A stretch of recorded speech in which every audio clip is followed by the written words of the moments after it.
¿Qué tal amigos? Bienvenidos a un tip más sobre Chessbase. En esta ocasión vamos a hablar sobre las bases de datos de referencia, cómo nos pueden servir y cómo las configuramos especialmente. Si nosotros abrimos por ejemplo un tablero aquí en Chessbase, estoy usando la versión 15 y yo coloco por ejemplo aquí la pestaña referencia que tenemos el costado de notación, en este momento me va a salir un pequeño error, ahí está. Ahí lo podemos ver. Y me dice que no tengo una base de datos de referencia. Si les pasa eso, solamente hay que activar una base de referencia. Ahora vamos a ver cómo hacerlo. Y la idea es poder activar como base de referencia nuestra base de datos más grande que tengamos en nuestro Chessbase. En este caso, si tiene la Mega Database, es la base de datos recomendada para poder hacer de referencia. Porque esta base de datos va a servir de consulta para poder hacer búsquedas grandes. Por ejemplo, vamos a hacerlo ahora. Aquí está mi Mega Database 2020. Sabemos que esta es la gran base de datos de Chessbase. La base de datos más grande que está disponible de manera offline. Y podemos ver que, por ejemplo, tiene una cantidad de partidas enorme. Si me voy al final de esta base, vemos que son más de 8 millones de partidas. Entonces es una base de datos bastante grande. ¿Cómo la hago de referencia? Clic derecho, propiedades. Y voy a activar la casilla que dice base de datos de referencia. Una vez que activo esta casilla, ya nombré mi Mega Database 2020 como base de referencia. ¿Qué ventajas me ofrece nombrar una base de referencia? Por ejemplo, veamos. Voy a abrir cualquiera de mis bases. Y voy a abrir una partida cualquiera. Aquí tengo una partida cualquiera. Primero, la casilla de referencia ya la tengo activa. Así que a medida que voy haciendo movimientos, me van sugiriendo jugadas con lo más usado. Y me van dando las partidas acá abajo de quienes hicieron o qué partidas encontramos de la posición que voy avanzando, ¿no? Por ejemplo, si voy haciendo una defensa siciliana. Vamos a suponer que voy a colocar una posición de una siciliana Sveshnikov. Vamos a ver. Aquí, por ejemplo, una acelerada. Ya está. Alfil E7. Esta es una posición muy teórica. Caballo C3, A6, caballo A3 y F5.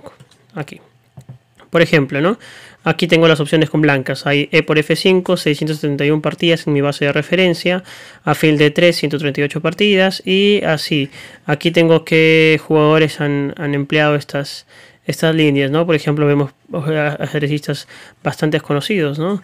Tenemos, por ejemplo, una partida de Copián contra Radjabov. Si yo la quiero abrir, la puedo visualizar también aparte, ¿no? Doble clic y la visualizo aparte. Bien, entonces eso es para poder seguir y orientarme bien en las aperturas, ¿no? Pero ¿qué otras ventajas tengo yo al nombrar una base de referencia? Voy a volver a la partida que había abierto. Y por ejemplo, voy a checar un poquito esto. A ver, aquí tengo yo la opción que dice informe. Esta pestaña que dice informe, me da algunas opciones bien interesantes. ¿Qué tipo de opciones? Por ejemplo, aquí tengo yo anotar novedad. El anotar novedad me sirve para que me detecte en qué momento hubo alguna jugada que se aparta de lo que otros ajedrecistas han usado en la misma posición, ¿no? Por ejemplo, aquí me dice que en la jugada 4 alfil E7 es una jugada novedosa, que C5 era el movimiento más usado y me muestra, por ejemplo, una partida, ¿no?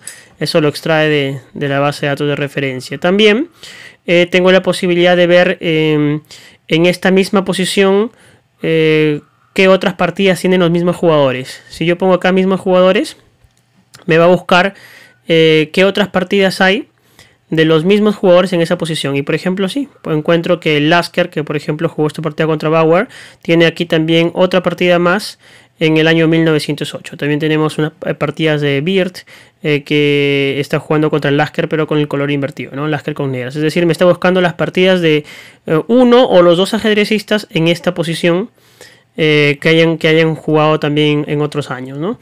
Interesante, ¿no? Es una manera de informarnos un poco mejor sobre las partidas que nosotros revisamos, ¿no? Así también algo muy interesante que puedo hacer con mi base de datos de referencia es hacer una búsqueda temática. Por ejemplo, vamos a ver, voy a colocar alguna maniobra que se haya hecho en la partida. Por ejemplo, acá está. Aquí vemos una maniobra típica, ¿no? Torre F3 para pasar la torre por H3 y dar un jaque mate, ¿no? En la maniobra de torre por tercera fila. Supongamos que yo quiero hacer una búsqueda de esta maniobra, torre F3, torre H3. Me coloco una jugada antes de iniciar la maniobra y voy a colocar aquí maniobras similares para hacer una búsqueda de partidas con maniobras similares. Y me dice qué maniobra voy a buscar. La maniobra que voy a buscar es torre F1 a F3 y luego a H3. Un pase por tercera fila. Presiono OK y luego me va a comenzar a buscar esa maniobra en alguna otra partida. Me pregunta si deseo que tenga la misma estructura de peones como la veo acá. La puedo poner tal cual o simplemente puedo quitar esa opción. Le quito el check posición y lo dejo aquí con el check maniobras. Ven acá que está activado maniobras. Aquí está. Y aquí puedo mover algunos detalles más, ¿no? De repente, aparte de la maniobra, quiero que la partida solamente haya durado, digamos que máximo hasta 30 movimientos. Ya, una partida bastante rápida, correcto. Y le voy a dar OK para que inicie la búsqueda de estas partidas. Vamos a ver. Va a comenzar ya a buscar en mi gran base de referencia que tengo, que es mi Megadata 2020. Y me va a encontrar las partidas que hayan utilizado esa misma maniobra torre F3, torre H3 en algún momento de la partida. Esperemos que finalice la búsqueda. Bien, ya finalizó la búsqueda y vamos a verificar que realmente la maniobra esté en alguna de las partidas que me está mostrando acá. Por ejemplo, voy a abrir cualquiera de las partidas que está jugando que hay acá y voy a buscar una partida donde haya elos altos. Ya, por ejemplo, aquí 2474 de elo contra 2570. A ver, abrimos la partida y efectivamente vemos una estructura muy similar y vemos la maniobra, ¿no? Torre F3, torre H3. Así que nos encontró partidas con la misma maniobra. ¿Qué les parece? Interesante, ¿no? Una manera de alimentarnos en base a búsquedas temáticas, a temas. Voy a volver a abrir la misma partida para mostrarles un ejemplo más de lo que podemos hacer con nuestra base de referencia. Por ejemplo, vamos a hacer una búsqueda en la parte de informe, una búsqueda por estructura. Si yo hago una búsqueda por estructura, por ejemplo, lo que va a hacer es buscarme partidas con la misma estructura de peones. Ya, vamos a dejarlo tal cual y voy a presionar OK y va a comenzar a hacer una búsqueda en mi base de referencia de partidas con esa misma estructura. Aquí, por ejemplo, solamente me encontró la misma partida, ¿no? Era ya una búsqueda muy avanzada. Vamos a retroceder un poquito, ¿no? Vamos a retroceder un poquito y, por ejemplo, coloco esta estructura. A ver, vamos a estructuras similares de nuevo y vamos a darle OK para que realice la búsqueda. Ahí encontró más partidas, ¿no? Encontró más partidas. Si yo abro cualquiera de las otras partidas que he encontrado, aquí tenemos 2688 de elo, abrimos y vemos que es la misma estructura. Así que efectivamente, todas las demás partidas tienen la misma estructura de peones. Bien, tenemos la búsqueda de finales similares. En caso de que veamos alguna posición de final, la buscamos y el concepto es el mismo. Entonces, como pueden notar, tener una base de datos de referencia me da unos valores agregados a mi trabajo de investigación, de análisis en Chessbase. Así que yo les recomiendo que la configuren correctamente. Recuerden, su base más grande, esa es la base que deben hacerla de referencia. También hay otras funcionalidades más que seguramente más adelante las iré tocando. Esto es por ahora lo que vamos a ver. Muchas gracias.